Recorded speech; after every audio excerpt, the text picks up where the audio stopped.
I've used the word aristocratic Fredericton family, and I think the proper, yes, thank you, the proper word is privileged, established families. And the word is established more than aristocratic. Having said that, how did we get to the period of the exhibition? The year is 1604, and Samuel de Champlain arrives in this part of the world and is spending the winter, much to his disaster, on the Dauchets Island in St. Croix. He moves off to other and sundry parts and eventually ends up in Quebec, and we have the establishment of the French Empire in the New World. New Brunswick was a wilderness. There were no real established communities, so to speak. There were a few seigneuries. They came, they went, and they left nothing behind that I'm knowledgeable of. Then we had wars, we had floods, etc. And so from, we'll say 1604 to 1755, there was a French component to the province, but that was all destroyed and annihilated by the English when they created the expulsion of the Acadians.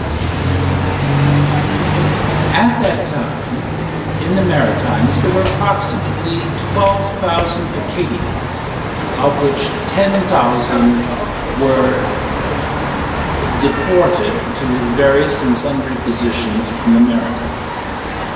So, by the period of 1755 to 1763, the province of New Brunswick, or the westerly part of the province of then Nova Scotia, was decimated. What did we have? Well, this is the reason for my book, so I get some facts straight.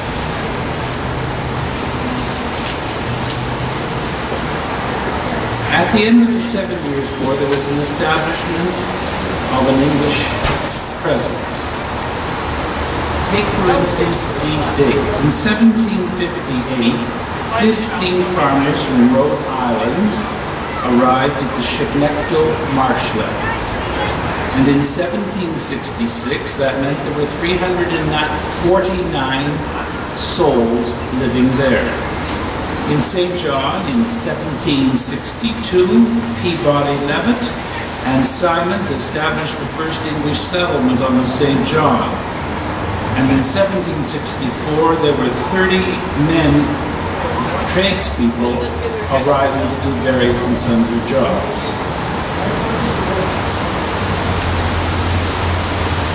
In Majorville, the planters, from Massachusetts, were Puritans. They arrived in, I'm going to say 1762 or 3, I'm not sure the exact date.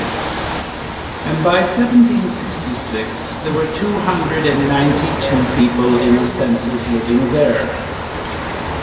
On the other hand, William Davidson had 25 men from New England working for him on the Miramichi and the lumbering industry. There was a settlement at Petitcodiac.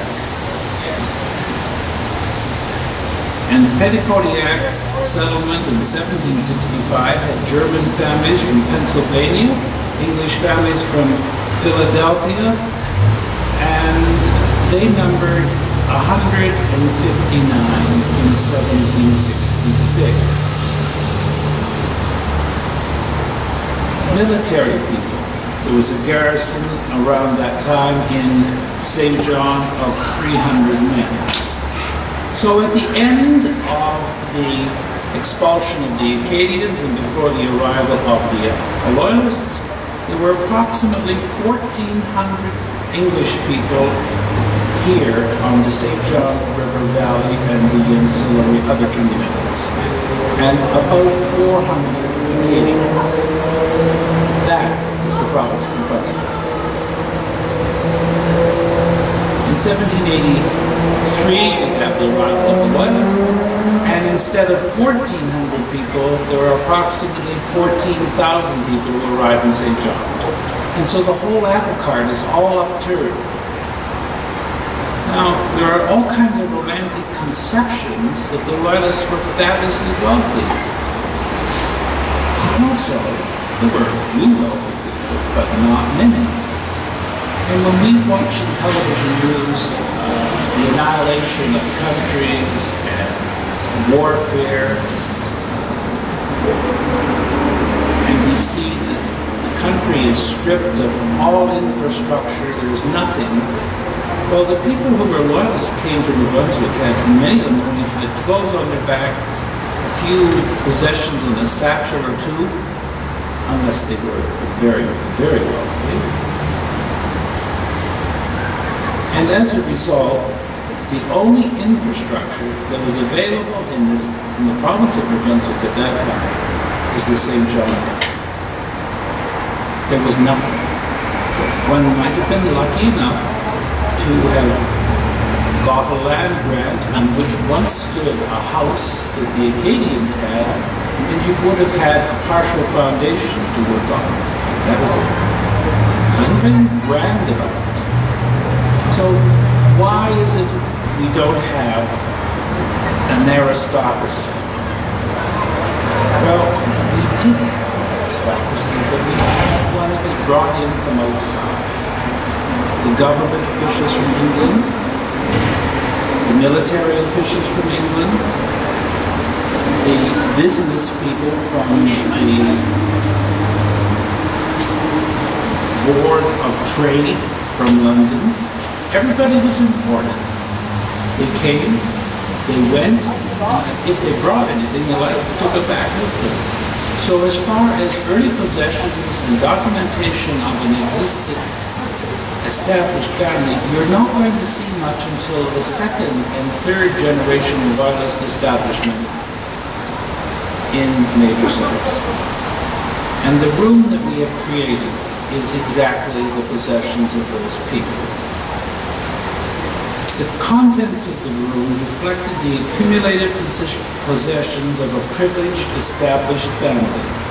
There was a strong possibility that various portraits and artifacts were interrelated through marriage or political affiliation. One common thread which appears to join them is a revered loyalist ancestry. Colonial New Brunswick was very much a closed society. With the exception of the pianoforte, Bishop Medley's work desk, and one portrait, everything else was made within the colony. That makes a big difference from what was here before and what's here in that collection. Only one portrait was executed abroad.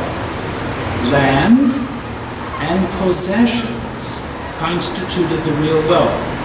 No one had any real money. My ancestors, for instance, had a few dollars. But when push came to shove in the settlement of estates and probate of wills, it was not money that was mentioned. It was possessions and land. Those were the negotiating factors that people worked on. Wealth was handed down religiously from one generation to the next, and land and possessions constituted the real wealth. There was little surplus currency. The pianoforte and music stand indicate all entertainment had to be created by and for themselves. By the standards of today, life was tedious and perhaps even boring. If someone possessed a talent, they were drawn out by the rest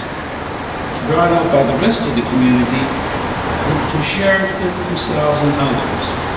There was a remarkable social fluidity between people of all stations, where people of position welcome others to share at their wealth, but the disposition of property, brackets, land, marriage, and government preferment did not extend to that sense of fluidity. There was, in fact, an unwritten but time-honored code of an established English civility. Class existed. They were class conscious. The room, if we can now move to that, if that's possible, is that okay? Sure. We'll take a look at some of the artifacts and you can ask me questions.